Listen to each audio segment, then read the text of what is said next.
বিশ্ব অস্ত্র বাজারে চীন নিজের অবস্থান আরও শক্তিশালী করছে।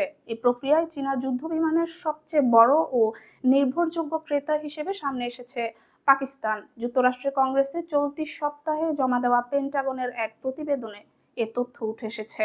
প্রতিবেদনে বলা হয়, 2024 সালের ডিসেম্বর পর্যন্ত চীন বিশ্বের চতুর্থ বৃহত্তম অস্ত্র রপ্তানিকারক দেশ।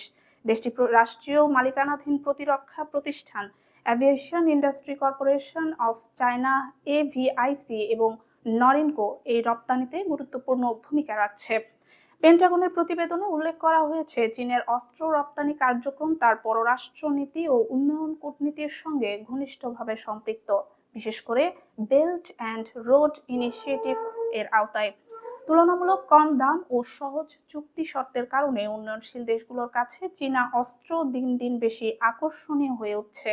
প্রতিবেদন অনুযায়ী যুদ্ধবিমান রপ্তানিতে পাকিস্তানই চীনের সবচেয়ে গুরুত্বপূর্ণ অংশীদার।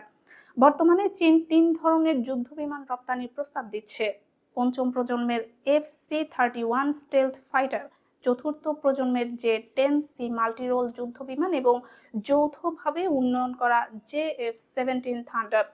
প্রতিবেদনে বিশেষভাবে উল্লেখ করা হয় যে J-10C যুদ্ধবিমান এখন পর্যন্ত একমাত্র পাকিস্তানেই রপ্তানি করেছে চীন। 2020 সালের পর দেওয়া দুটি অর্ডারের আওতায় 2025 সালের মে পর্যন্ত পাকিস্তান বিমান বাহিনী 20টি J-10C বিমান গ্রহণ করেছে।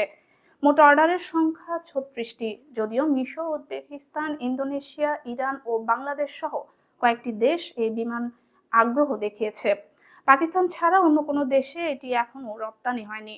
এছাড়া JF-17 কর্মসূচিকে চীন পাকিস্তানের সফল প্রতিরক্ষা সহযোগিতার অন্যতম উদাহরণ হিসেবে তুলে ধরা হয়েছে। যৌথভাবে উৎপাদিত এই যুদ্ধ বিমান বর্তমানে আজারবাইজান, মিয়ানমার ও নাইজেরিয়ার বিমান বাহিনীতে ব্যবহৃত হচ্ছে। ইরাকও এ বিষয়ে আলোচনা চালাচ্ছে বলে প্রতিবেদনে উল্লেখ করা হয়। পাকিস্তানের জন্য JF-17 কেবল বিমান বাহিনীর একটি গুরুত্বপূর্ণ সম্পদই নয়, বরং এটি একটি উল্লেখযোগ্য প্রতিরক্ষা রপ্তানি পণ্য হিসেবেও ব্যবহৃত হচ্ছে। প্রতিবেদনে আরো বলা হয়েছে, যুদ্ধবিমানের পাশাপাশি চীন পাকিস্তানকে উন্নত ও আঘাত হানতে সক্ষম ড্রোন সরবরাহ করছে। এর মধ্যে চাইহং ও উইংলুং সিরিজের ড্রোন উল্লেখযোগ্য। এসব ড্রোন অন্যান্য দেশেও রপ্তানি করা হচ্ছে, যার ফলে বিশ্ব ড্রোন বাজারে চীনের প্রভাব ক্রমেই বাড়ছে।